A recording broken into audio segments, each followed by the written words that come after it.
Good morning and welcome to the meeting of the San Francisco Ethics Commission.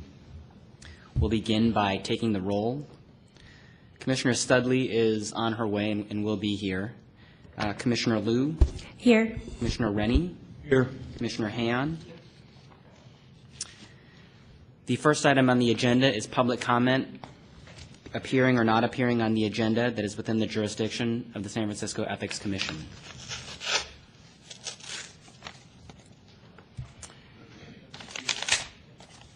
Hi, my name is Charles Grisham. Is this my time to speak to the Commission? My concerns are regarding Dennis J. Herrera and records I had requested from his office.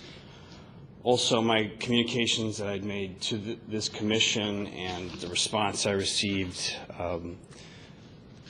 saying the Commission would take no further action on it, and I was not felt fully heard, and I was wondering if I could address that with the Commission. So my request of Dennis Herrera's office was for, well, it was for several things, but in fact, I could put it up here if you want, or I could try to keep this really brief. The bottom line of my concern is that his statement of economic interests for many years are not legible, and that when I made my request, and this is subsequent to the time that I received emails from Ms. Argumida saying that the Commission would take no further action.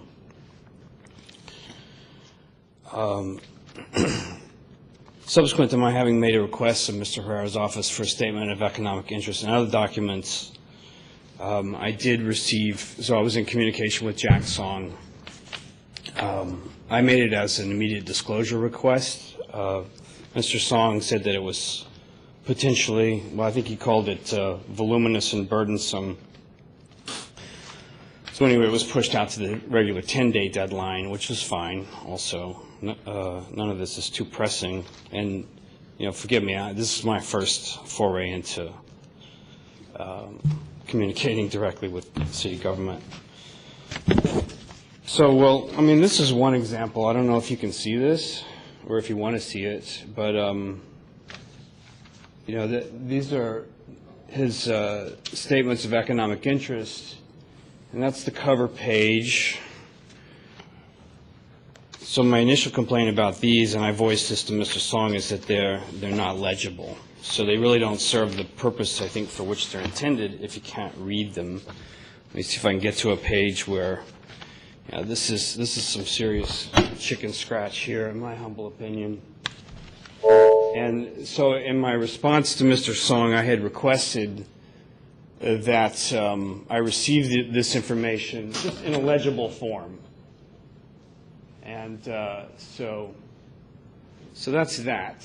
I can't read these. So, and that's true for most of these until I think in the most recent filing or two, they were done typographically, so they are legible. And again, that was in my communication with Mr. Song. I requested Mr. Herrera's statements of economic interest for all years that he's been in office as city attorney, and I requested him in a legible form. I didn't get that. Sir, this is public comment on, granted, matters not appearing on our agenda, but you're limited to 3 minutes. Okay. That second buzz was the indication that your time is up. Okay. I'll give you another 30 seconds if there's anything else you want to wrap up with. Well, I'd like to know if there's a way I can further address this with the Commission then. This was also filed on the last day of the deadline for Mr. Herrera's submission response to my request, and these are amendments disclosing gifts from prior years that had not been disclosed at the time, or actually income, excuse me, not a gift, income. And again, difficult to read, not properly signed here, not signed at all in the verification area. And so I wonder if the Commission could give me a resource or at least, you know, open up a dialogue with me about these. These are part of my concerns about Mr. Herrera and his conduct in office as city attorney in San Francisco. Mr. St. Croix, you. what is our typical policy with I'll talk respect to the staff and we'll follow up with SEIs? Mr. Grisham. Okay, great. Thank Who's you. that? I didn't hear that, sorry. Mr. St. Croix will talk to the staff and we'll follow up with you. Thank you. Thanks very much. Commissioner Han? I do have a question. Do we require that when these forms are turned in, that they be legible and that, There's no specific requirement in state law to that effect. I mean, as a practical matter, I suspect that we generally presume that whoever's putting information on these forms will put it in a legible format, however. The next item on the agenda is discussion and possible action on the selection of random audits of 2012 committees. Mr. St. Croix, do you want to introduce this matter? Or? Every year at this time, staff determines, based on available resources, how many non-public finance political committees in San Francisco we have the ability to audit. The number this year is 7. The memo breaks down how many in each of the 3 categories that we have determined that we will choose. 3 categories being committees who spent between $10,000 and $50,000. Second category, $50,000 to $100,000. Third category, above $100,000. So out of in the first category, out of 36 committees, we will audit 3. Second committee, out of 12, we will audit 1. Third category, out of 23, we will audit 3 for a total of 7. So the process we have today is to have 3 drawings, random drawings, which include the names of all committees in each of those categories, choosing the number that I just announced out of them to face an audit. And staff is prepared to carry out that exercise. Okay. Comments, questions from the commissioners? I have a question about, not so much, I guess in some ways it's related to 2012, but more about why we still have audits remaining to be completed from 2010 and 2011. Can you speak a little bit more about why we have that backlog? There was a long period in that time period where we had 2 vacancies in the audit staff. So it's just been some time. Now we do have a full complement. There are 4 auditors, but they have not been able to catch up to that backlog that accumulated while we had the vacancies. When we were able to bring on new auditors, one didn't last very long, so there wasn't really a work product developed for while that person was here. And then when the new ones come on, the training curve is a little tough because our auditors are doing a very unique type of work that's not really comparable to regular audit work that auditors would do or that accountants might find. It's not straight figures. They really have to be cognizant not only of the numbers, but of all the rules that committees have to follow.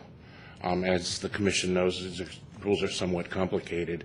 So there are factors at work here. It's not just pure addition, subtraction, and other manipulation of numbers. They have to be cognizant of the they have to not only look at contributions coming in, they have to determine whether those contributions are legitimate. So it's not, again, I'm going to use the word straight numbers. It's factoring in political considerations. And I'd also like to add that the 2011 mayoral public financing program definitely involved a lot of staff time and work. The public finance claims that we received from mayoral candidates were voluminous, and with the 2 auditors that we had, we required a lot of time. So basically, the audits were put on hold at that time. It takes about 6 weeks to audit a supervisorial campaign. The mayoral campaign is exponentially longer because the set of records is much bigger, and participation in the last mayoral program was fairly robust. So there are a number of candidates to be audited. Commissioner Hamp? And just procedurally, I mean, first of all, are we fully staffed now with auditors? With auditors, yes. Okay. And in terms of how the work is divided, does each auditor have a certain number of cases, or do all of the auditors work on a case jointly? You can't do a single audit at a time because it's a start and stop procedure. Sometimes you need additional records and things. So they all have several cases assigned to them at once, and they sort of progress in unison. It's not a team effort per se. No, no. Two people don't work on a single audit normally. Additionally, the audit staff runs the public finance program. So in each year that we have an election, toward the middle to the end of the summer when the election kicks off in earnest, they virtually stop doing audits and work almost completely on the public financing program, which is sort of a auditing process in itself. Because with public finance candidates, you're not just looking at contributions after the fact, you're also monitoring all the ones that are coming in. So it's almost like a double audit because, of course, it's public money, so we treat it very carefully. And to be honest, although we have 4 auditors and they're all excellent people, we could really use 5, perhaps even 6. You know, someday, really, we ought to be able to audit all committees and not just public finance committees and a handful of others. But we just don't have anywhere near the resources to do that. And in addition to what Director St. Croix said, during the election season, the auditors very closely review notifications from candidates as to which thresholds they're at in terms of fundraising and spending, and they also review third-party spending and track that, and pretty much post this information daily to or update this information on our website daily, and determine whether the ceilings need to be raised. Also, the auditors administer other programs in the office. For example, one auditor is currently administering the Statement of Economic Interest program. Another auditor is now going to be responsible for the Campaign Consultant program. Another one administers the Lobbyist program. And one of our auditors serves as our budget officer. When can we expect the 2010 audits to be completed? Within the next couple of months. Okay. What about for 2011? The 2011 ones, we're hoping that we can finish them by the end of the calendar year, but possibly by the end of the next fiscal year. So we're talking in the middle of 2014? Correct.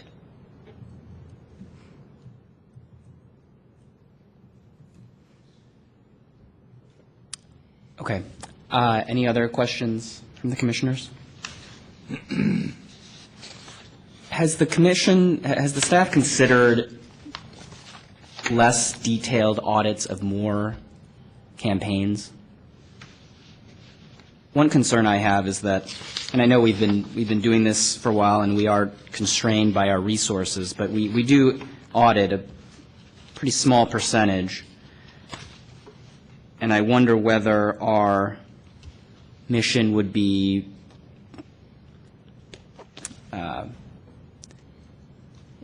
we'd be able to fulfill our mission better if we did less detailed audits of more campaigns, and wondered what consideration the staff has given to that. I don't think we really have. We always look upon audits as one of our best tools to find violations of rules by candidates and committees, and just using a thorough process. It kind of eliminates the ability to juggle books, if you will. And if that's something you want us to take a look at and see what potential is there, we'd certainly be willing to do it, but it's not something we've considered before. Currently, we do something similar to that, what we call delinquency canvases. So, for example, if we might compare all the third-party disclosure forms to one another to see whether all the required filings were turned in, whether there was any filings that were missing or whatnot. Secondly, for example, we we compare the information that's reported on the Form 460 to determine whether candidates filed other forms in a timely manner and whether the information that they disclosed on the other forms was correct. So for example, during the election, candidates are required to provide notification to us to let us know when they reach certain thresholds, $5,000, $100,000, and then every $10,000 thereafter for supervisorial candidates. And when they're filing these forms during the heat of the election, they're pretty much putting down, they're telling us the date on which they reach the threshold. After the election, the auditors will go to their candidates' other reports that are filed to determine whether those dates were in fact correct. In addition to the audit work? Yes, that is in done. addition to the audit work. So could I, I'm sorry, could I, after you. Just a question, what you said about the 2010 and 2011 audits as to their completion date. Now, what does that mean for the 2012 audits? Are you commencing those concurrently, or do they have to wait until you complete 2010 and 2011? We will wait until we finish 2010 and 2011. So basically, we won't get around to the 2012 audits until sometime next year. Correct. Commissioner Studley? I was just interested in Ms. Scheich's comment about the, I forget your term for these cross-checks. Canvases. Do you view those as a way to sort of spot check or identify where there might be risk factors to warrant looking further into a campaign? Is that what the purpose of that Yes. review is? So that may be so your sense is that that's something like what Chair Herr was talking about as a way to touch more than just the fully audited campaigns. Is that? But I think it's an interesting idea what the balance is between thoroughness and frequency, likelihood of audit. Mr. St. Croix, I wonder if that's something where you know or could find out what other jurisdictions do, whether they have the same practice that we do. That may be something you've already looked at and that you and Ms. Scheich, are well aware of. But if you haven't had that opportunity, it might be something to find out how they balance either spot checks or across-the-board matters, or whether this practice is taken together with the full-scale audits is a good way for people to feel that they are, need to be complete and that would be likely to be identified. We're willing to do that. I think the audit process themselves, because we're all following state law, are probably substantially similar, but these other processes can seek guidance from other jurisdictions and see on how they're handling them. I mean, one example, one methodology I can think of is to look at twice the number of audits for 1 week, or twice the number of campaigns for a week, and then kind of based on that analysis, make a determination of which campaign to do a full audit on.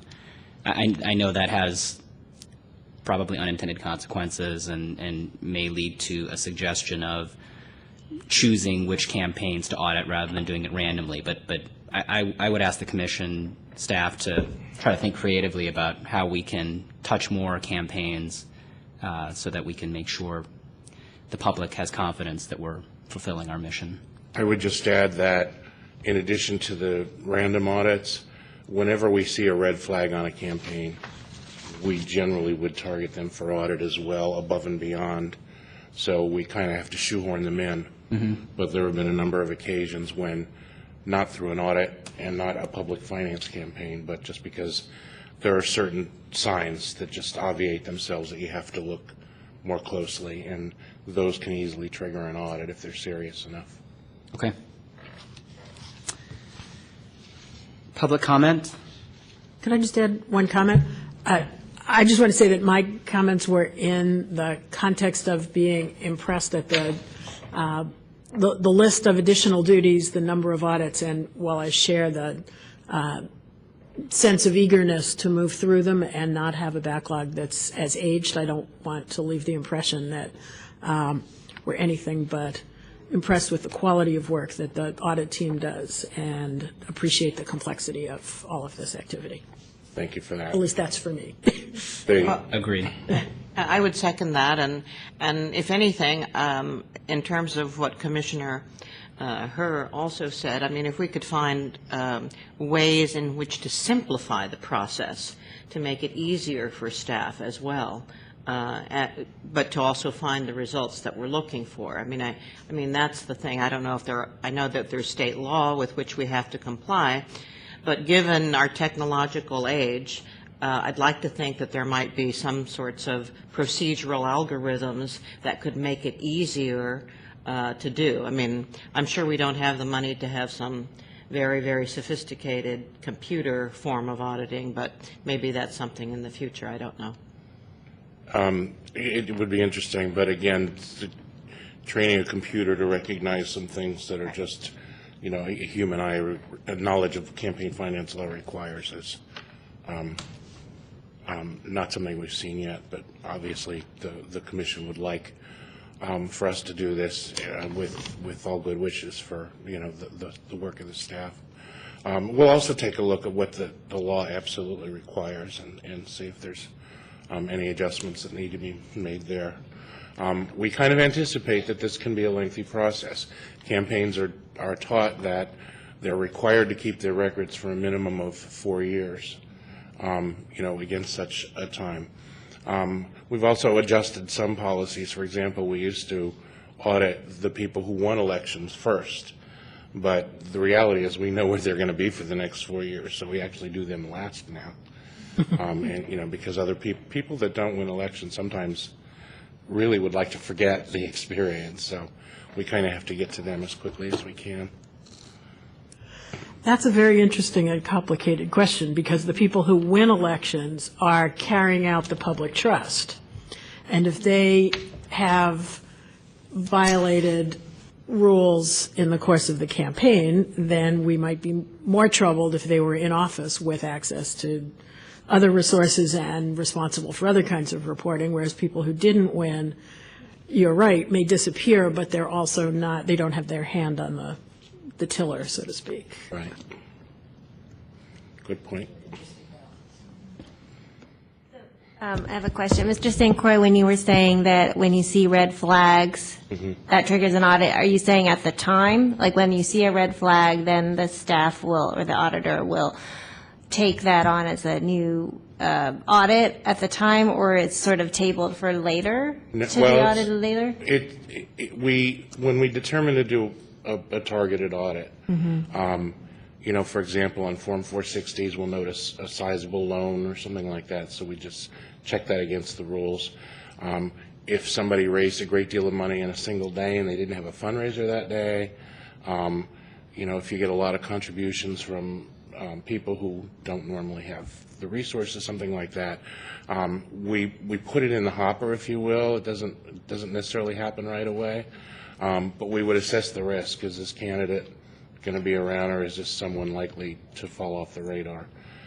You know, in terms of the urgency of the offenses, you know, certainly somebody that has red flags that wins an election, you know, the point that Vice Chair Studley made, Right. we would hop on those right away. Okay, right. But if it's somebody that came in 9th out of 9th, it's just not as urgent, you know, depending on what the staff's priorities are. Yeah. Okay, thank you for the So clarification. We do assess the level of public harm when we make those determinations.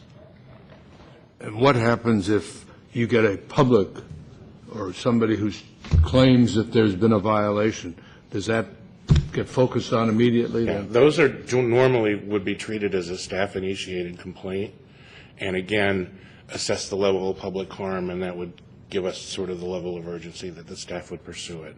The investigation staff is always weighing their caseload of, you know, what they're doing and what maybe should be prioritized, and those priorities do shift occasionally based on, you know, what we determine is the best public interest. Public comment?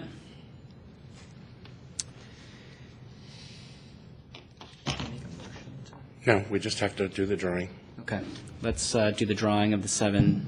So the way we normally select the committees for audit is that we invite a member of the public to help us so that we can assure that the process is totally transparent and random. Would They're anyone like volunteer. to- All right. Can you help me?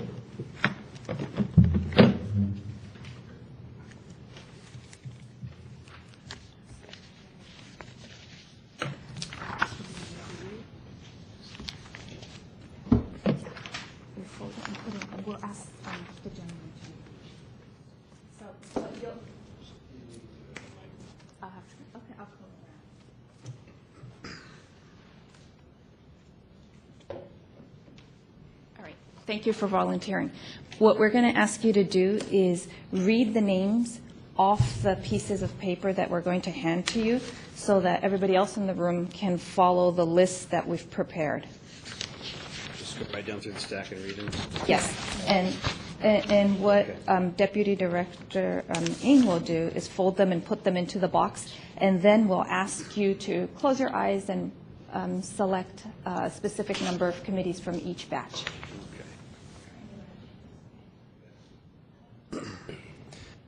Protect Coit Tower Committee, yes on B. Jill wins for School Board 2012. Leon Chow for District 11 Supervisor 2012.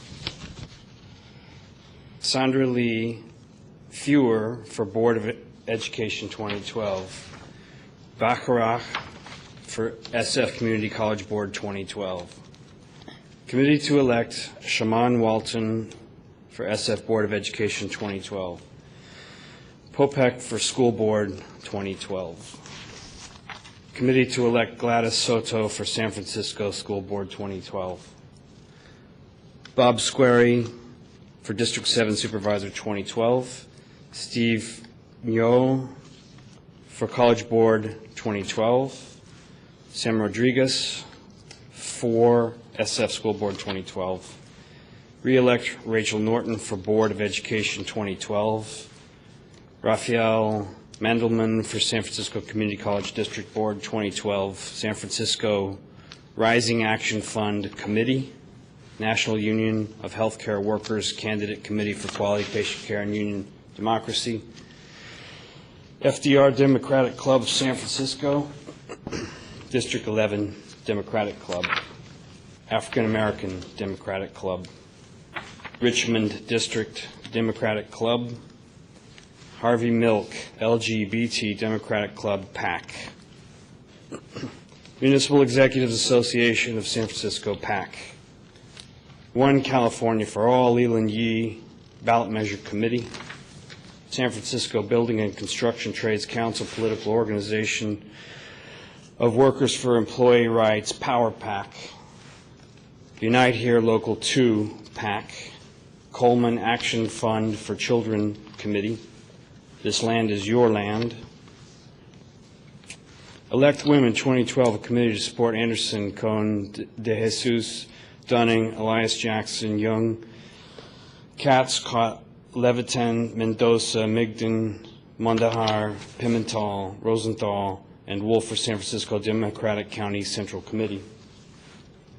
Building Owners and Managers Association of San Francisco Political Action Committee Ballot Issues, a.k.a. BOMA SF PAC Ballot Issues. Plan C, San Francisco PAC. Good Government Alliance Committee. A new San Francisco majority in support of the Democratic County Central Committee 2012 of John Avalos, Kat Anderson, David Campos, David Chu. See attachment A for full list of candidates. San Francisco Police Officers Association Issues, PAC. Teachers, nurses, and neighbors supporting Christina Oleg for Supervisor 2012, sponsored by San Francisco Labor Council.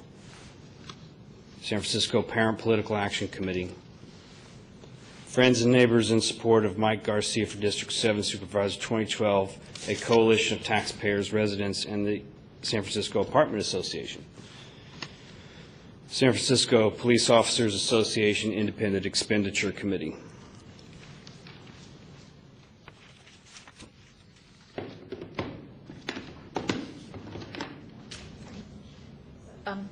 Please select 3 committees from the box, and as you pull the committees out, read the names.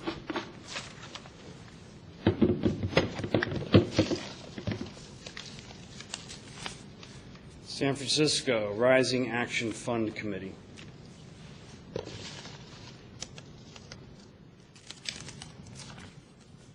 One California for All, Leland Yee Ballot Measure Committee.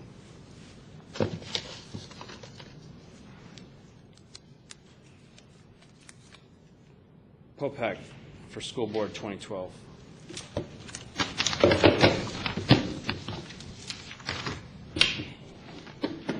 So now we'll move to the next level.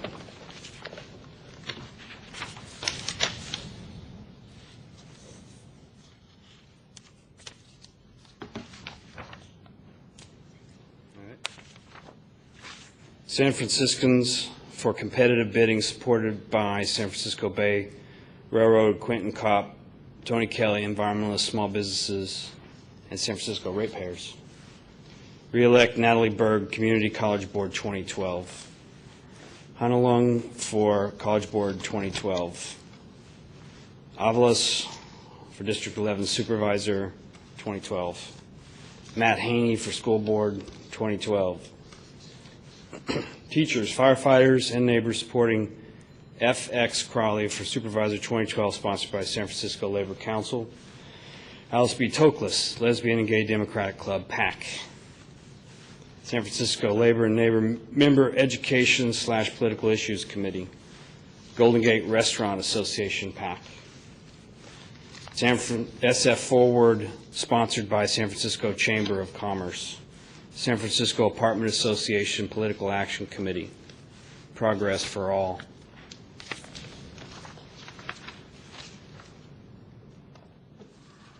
Please select 1 committee.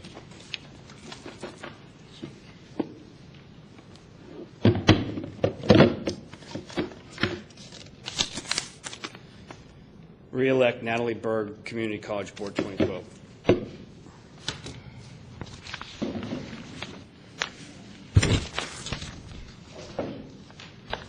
All right. Now we will read the names for the committees in level 3.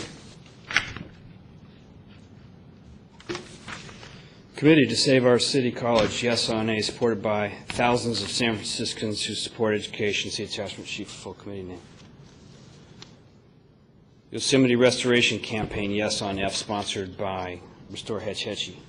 Coalition for Sustainable Housing, Committee in support of Prop C. Save Hetch Hetchy, No on F, Coalition of Business, Labor, Taxpayers, with major funding by San Francisco Foundation, Dignity Health, and Bay Area. Yes on B, San Franciscans for Clean, Safe Neighborhood Parks, with major support from San Francisco Parks Alliance, Ron Conway, and Trust for Public Land. San Franciscans for Fair Taxes and Better City Services, Yes on E, a broad coalition of small business, labor unions, and technology companies. Keep San Francisco Green, No on Prop A, a coalition of ecology, labor, business, and environmentalists, major funding by Recology. Committee to re-elect David Campos for Supervisor 2012. Rodrigo Santos for San Francisco Community College Board 2012. Re-elect Supervisor David Chu 2012. Protect Our Benefits. Teachers, nurses, and neighbors supporting Eric Marr for Supervisor 2012, sponsored by San Francisco Labor Council. San Francisco Labor Council, Labor and Neighbors Independent Expenditure Political Action Committee, Building Owners and Managers Association of San Francisco Political Action Committee, Independent Expenditures, a.k.a. BOMA SF PAC IE. San Francisco Women for Accountability and a Responsible Supervisor opposing Christina Oleg 2012. Coalition for a Safer California. Committee on Jobs Government Reform Fund, San Francisco Democratic County Central Committee. Mayor Ed Lee for San Francisco Committee. Coalition for Sensible Government with major funding by San Francisco Association of Realtors. San Francisco Alliance for Jobs and Sustainable Growth PAC. Service Employees International Union Local 1021 Issues PAC.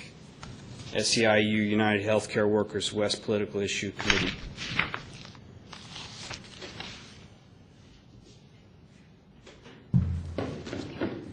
Please select 3 committees from this level.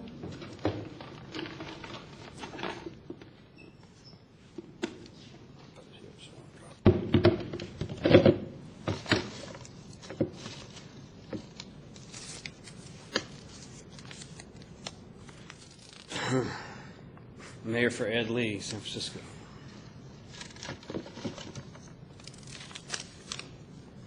San Francisco Labor Council, Labor and Neighbor Independent Expenditure PAC.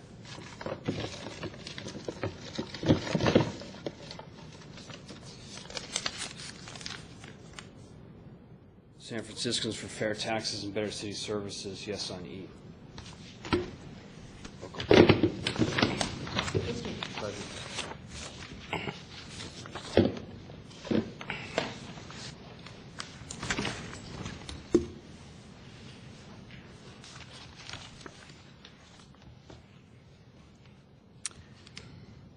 Thanks very much. Thanks, Ms. Shake. The next item on the agenda is discussion and possible action on public finance report. Mr. St. Croix, would you like to introduce this item? Yes. Yes, thank you. Please. So in the 2012 election, 12 candidates qualified to receive public funding. We dispersed approximately $1.2 million in public funds. The candidates spent about $3 million, and third-party persons spent approximately $1.5 million. I'd like to point out that there is a typo that I just noticed on page 3. The last sentence in the first paragraph states that there were 22 eligible candidates. There were actually 12 eligible candidates, as stated on page 2. And all the information is in the report. If you have any questions, I'd be glad to answer them. How do you think we did compared to our goals for public financing? You know, it's been very difficult to identify whether we've been meeting our goals because each election cycle, the rules change. So, for example, when the public financing program first started in 2002, we did not have individual expenditure ceilings. We just had ceilings where, when they were lifted for everybody, including publicly funded candidates. So, once the ceilings were lifted, candidates could spend as much as they wanted to spend. And beginning with the 2008 supervisorial election, we started administering individual expenditure ceilings, which weren't just lifted indefinitely, but we'd monitor the ceilings and raise them in increments of $10,000 for supervisorial races and $100,000 for mayoral races. In addition to that, the amount of the expenditure ceiling has also changed over the years. So, for example, in the most recent election, the individual expenditure ceiling started at $250,000, whereas in the past 2 supervisorial elections, the expenditure ceiling started at $143,000 and $140,000. And prior to that, the ceiling was less than $100,000. And in other changes that happened over the years involve the amount of public funds available. So, for example, in 2002, the maximum amount that somebody could receive was $43,750 for the general election, and no more after that. And then there were some elections where candidates could receive more than $89,000 depending on whether we raised their expenditure ceiling. And this year we went back to not giving more than the maximum amount of public funds, which was about $155,000. So a lot of factors keep changing, including the qualification thresholds. But one thing we have noticed is that as time went on, more people applied and qualified for public funding. Seems that they trust the program more. It appears that they feel more comfortable with it. We've also noticed that independent spending rose, but I don't know whether that's as a result of the public financing program or as a result of the courts throwing out the provision against the contribution limit on committees making independent expenditures for candidates. We've also noticed that whenever there was an incumbent involved in an election, the incumbent always won, with the exception of the District 5 supervisorial race in 2012. Regardless of whether they were publicly financed or not. Correct. Any other questions for Ms. Shake? Ms. Studley? I appreciate that, and it is, there's no double-blind test available, and it's hard to identify patterns. I think there are some other things that we could all be watching or listening for over time. One that you've spoken to, but I wonder if you have a summary on this, is whether more candidates ran. Just overall, even with all of these variations, one of the issues was, would people feel more able to stand for public office? All right. Can you speak to that one? Yes. Initially, it seemed that more candidates did run for office, especially in 2004 when we went to ranked choice voting. A number of candidates, for example, in 2004, the District 5 supervisorial race was open. There was not an incumbent. And I think 22 candidates alone from that district ran for office. And over time, we've noticed that whenever there is an open race, there will be more candidates running for office. And yes, we have noticed a trend of more candidates running for office. And then some other things that we're all equally able to watch are just qualitative things, including how people talk and think about running for office, or whether people considering running report that the challenges of fundraising are, critical in their decision making, or whether they think it's appeal to the voters that's driving their decision. None of these are as easy to as amenable to staff analysis, but they're the kinds of things that we might want to be watching as we are sometimes asked for recommendations on the system, and just as a conduit to others as the city thinks about this system. Other commissioners may have other, even more thoughtful areas that they think would tell us whether the system is succeeding in meeting its goals or not. Other questions or comments?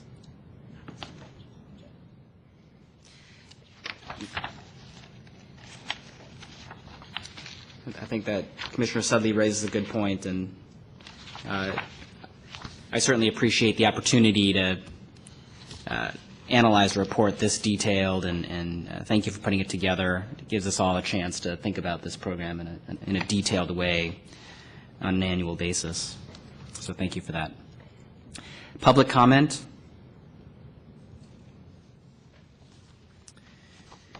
Hearing none, is there a motion to approve the draft report on San Francisco's limited public financing program? So moved.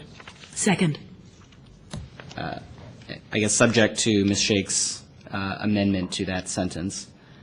All in favor? Aye. Aye. Opposed? Hearing none, the motion passes.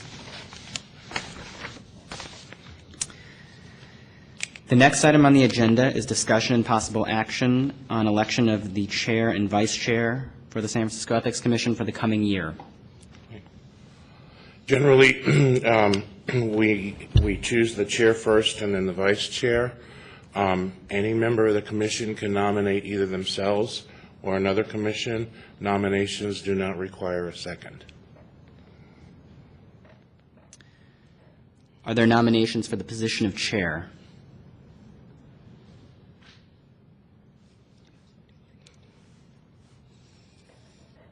It would be my honor to nominate, in hopes that you would be willing to serve, Commissioner Han. I think you'd make a wonderful chair of this commission, and it would be terrific if you were willing to do this. Thank you. And if the commission wishes to place its trust in me, I will certainly make every effort to warrant that trust. Thank you. I second that nomination. Any other nominations for chair?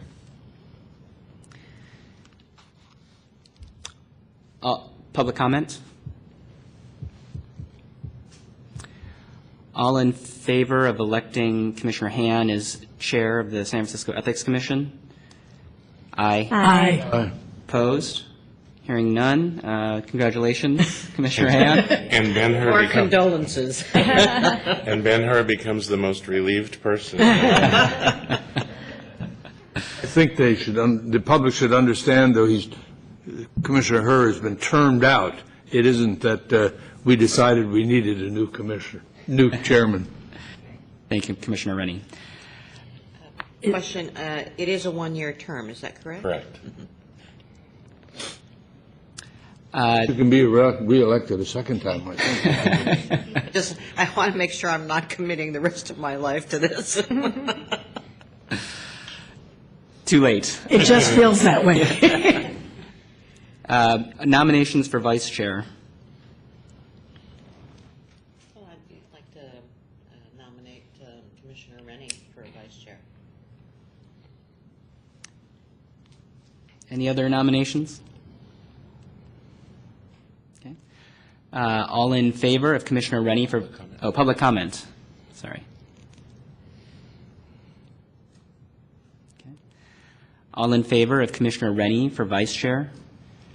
Aye. Opposed? Hearing none. Congratulations, Commissioner Rennie. Thank you. Commissioner Studley. Mr. Chair, would this be the moment in the agenda to thank you for your service as chair of the commission? Or would you prefer that we do that at some other time? We're going to. I'll take that anytime. Okay. I think that it is apparent to all of us on the commission and staff that you have had a particularly interesting term of office as chair. And some of the most complicated and demanding matters that could possibly come before this commission have arisen during it really is only 2 years, believe it or not, of your term. And and I have been just personally, others can speak for themselves, in awe of the balance, skill, wisdom that you have brought to the complicated proceedings, and the way you have helped us chart new kinds of procedures, and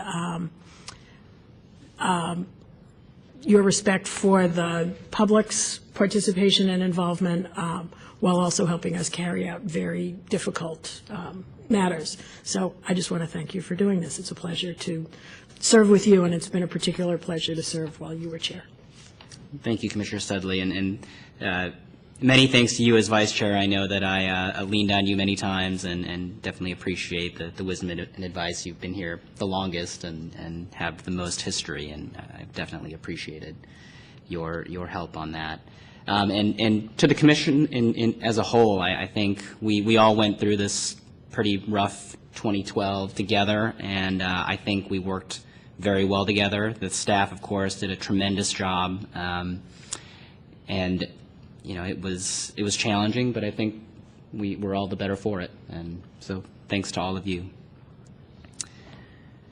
I would like to agree with everything Commissioner Studley has said, but in addition to that, the number of hours and the amount of work to which you committed during your term has been formidable, and frankly, I am in awe and, a little nervous about stepping into, well, certainly not your shoes, but following what is a very hard act. And you've been very helpful, and I think that anyone who has been in this hearing room during the past year has been impressed with the level of knowledge and work that you have done and the fairness that you have shown. So thank you. I wish that the rules allowed the full commission to take you out to a very expensive dinner, but unfortunately, we're not allowed to do that, so. Or even an inexpensive happy hour. The rules are comprehensive. Right. Thank you. Thank you, Commissioner Han, for saying that. The next item on the agenda is discussion and possible action on the minutes of the Commission's regular meeting, February 25th, 2013.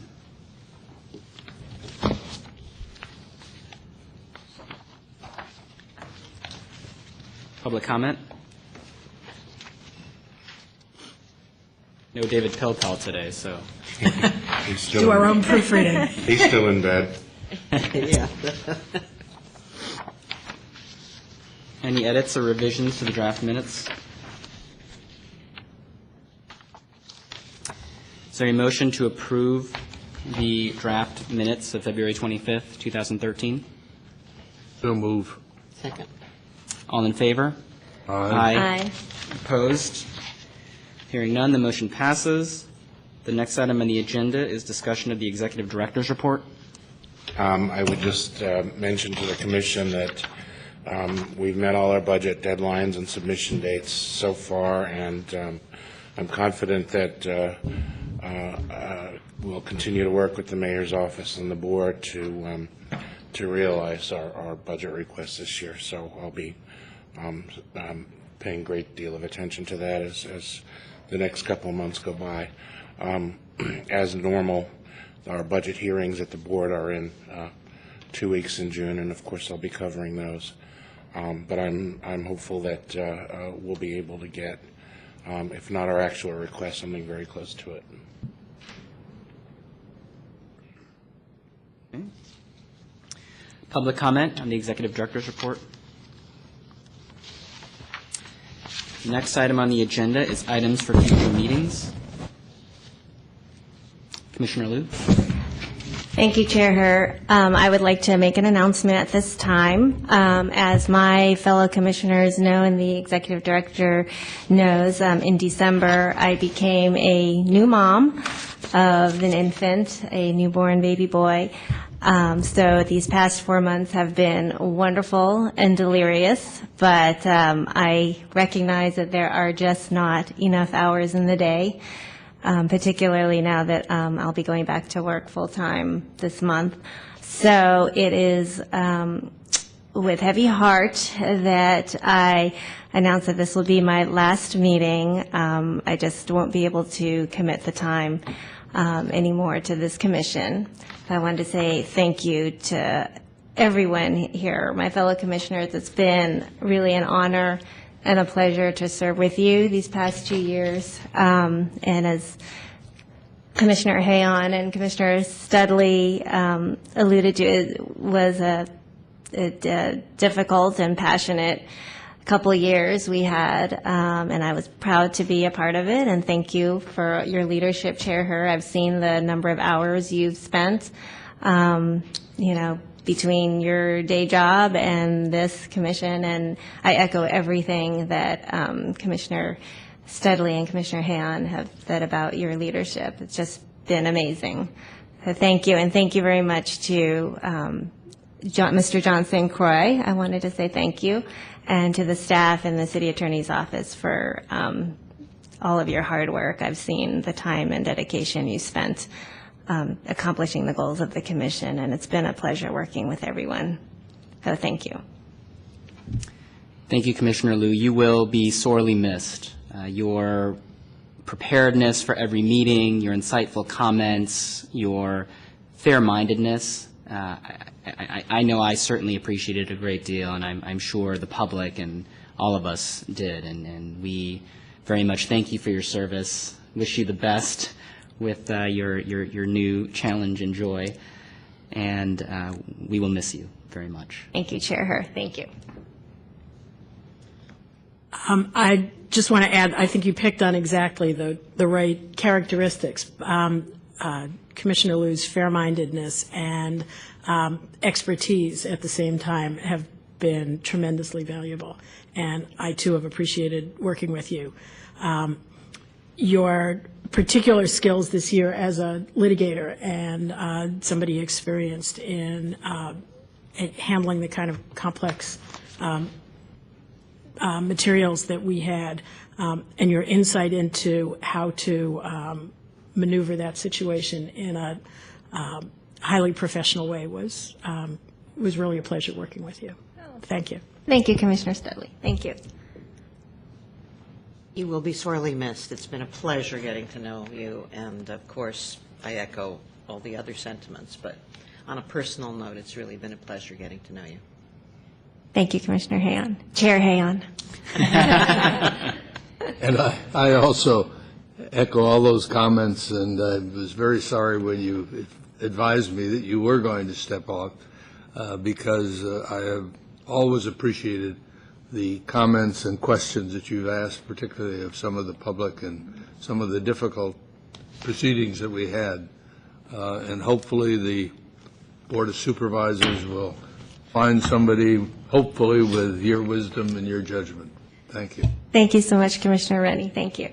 May I? I would also just like to say what a distinct pleasure it is to have a commissioner who is so dedicated and prepared, insightful and pleasant.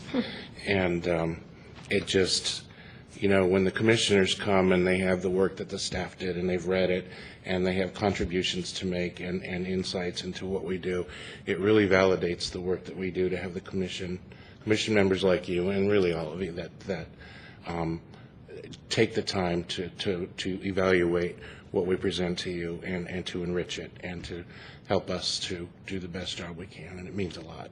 And you will be missed, not only by the commission, but by the staff. Thank you, Mr. St. Croix. Any other items for future meetings? When are we planning to talk about the Harvey Rose report? The April meeting, April 22nd. Public comment? Hearing none. Last item on the agenda, public comment on matters appearing or not appearing on the agenda that are within the jurisdiction of the Ethics Commission. Hearing none, is there a motion to adjourn the meeting? Second. All in favor? Aye. Opposed? Hearing none, meeting is adjourned.